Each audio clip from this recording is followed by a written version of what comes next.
So I'm building 12 pallets for my firewood, and the idea is that I can go back in the woods and bring empty pallets, set them down on the ground, split the wood, they go onto the pallet, and then since I have a good tractor that's capable of lifting that amount of wood, I'll just lift them up and put them on a flatbed trailer and bring them here, and then I can pallet jack them in here. In the past, we, as you see in the video with the cart, we dump the wood down on the ground, and you need a little cart, and you need to put block by block and bring it into the shop here, into the furnace room.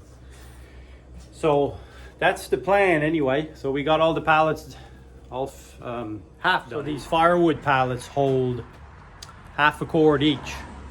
And I burn roughly 5 to 6 cord per season, per winter. So my thought is 12 pallets, I can hold 6 cord of wood.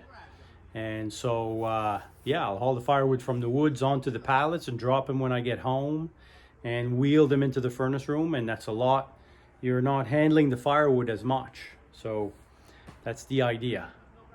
Should work good, but like I said, we just finished, this is the 5th one, so I have 7 more to do. I've got the bases all done up, and I just have to put them together, and we'll see how that works. Should be, like I said, it'll be a lot less firewood handling. Should be a big time saver. Like in the past, in the winter I have to go, in the summertime I cut the trees down, leave them there. And then in the fall I come, or in the winter I haul them out, limb them, and then in the fall we go back in the woods and we junk it or block it and split it.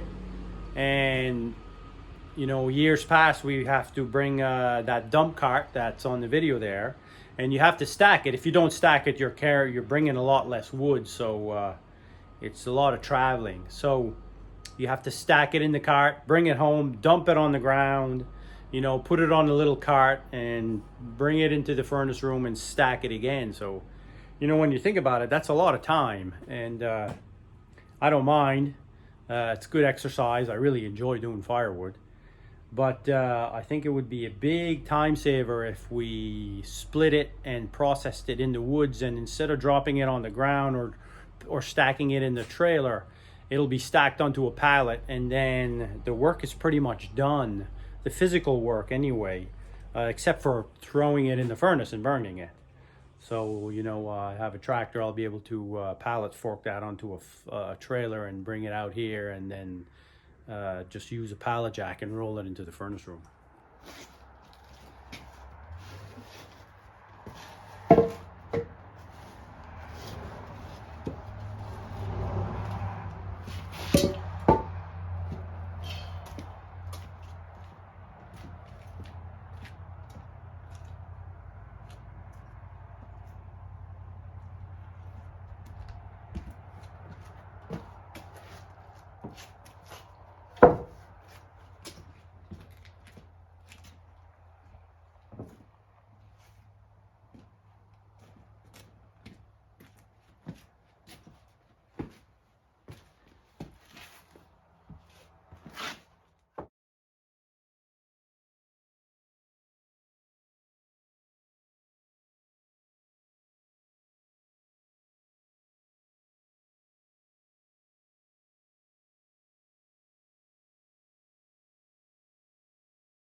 built this handy little chainsaw rack the other day.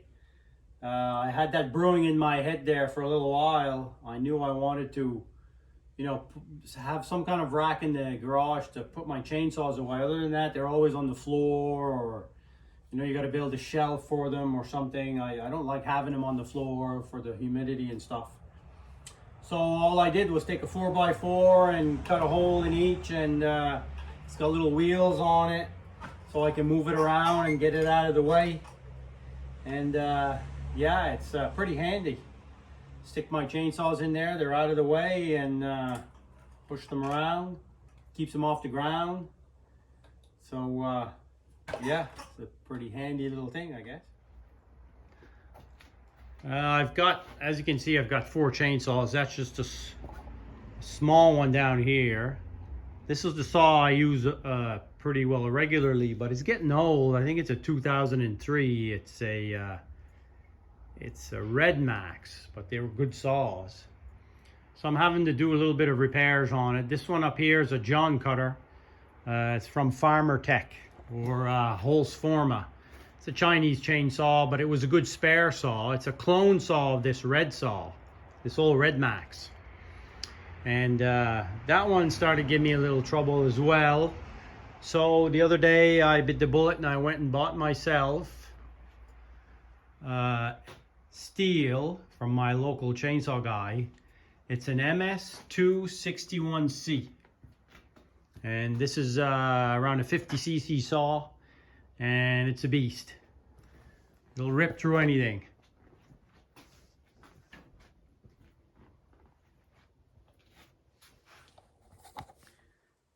The MS261C. Stihl makes, in my opinion, pretty much the best chainsaws on the market. For me, anyway. I like Stihl. The MS261C is fuel injected electronic chainsaw.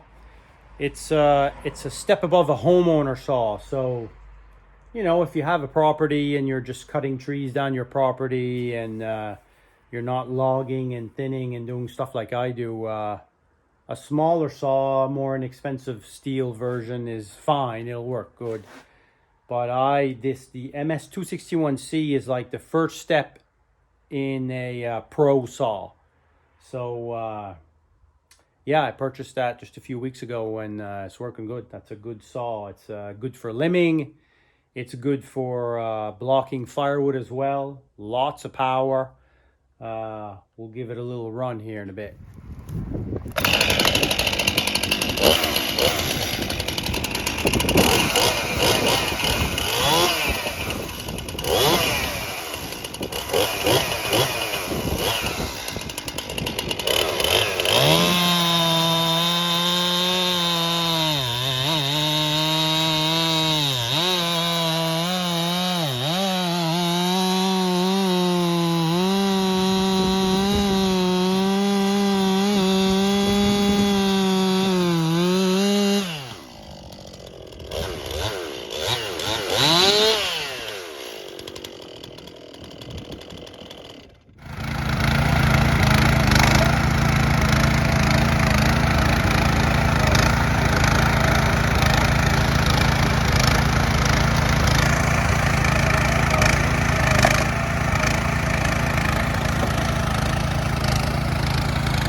Of a cord of wood.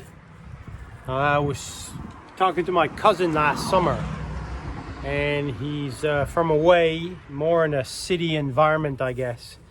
And I just learned recently that a cord of wood is not necessarily a cord of wood. I'm going to call it a country cord versus a city cord. Anybody out there has any more information on this, let me know in the comments. But here in the country, what I call a real cord of wood is when you cut wood 16 inches long, you block it 16 inches long, and a cord of wood is when you stack it pretty tight together, 4 feet, so 4 feet wide, 4 feet high, 8 feet long, and I think it's 128 square feet. But anyway, that's a country cord, or according to me, that's a real cord of wood. But apparently in the city or other places, it's not quite as big. So when you're buying a cord of wood, it's not quite that much. Anyway, like I said, if anybody has any more information on that, let me know. But here in the country, a cord of wood is wood that is cut 16 inches long and is stacked 4 feet wide, 4 feet high, and 8 feet long. And that's a cord of wood. So all my firewood pallets are complete. I have 12 of them, half a cord each. And here they are all lined up. 1, 2, 3, 4, 5, 6, 8. I've got 8 here, so I have 4 that are full of firewood in the woods, and I have 8 here behind me. And tomorrow we're going to go into the woods and process some firewood. I'll bring these out, or some of these out, and fill them up. And we'll check that out in the next video probably. See you later.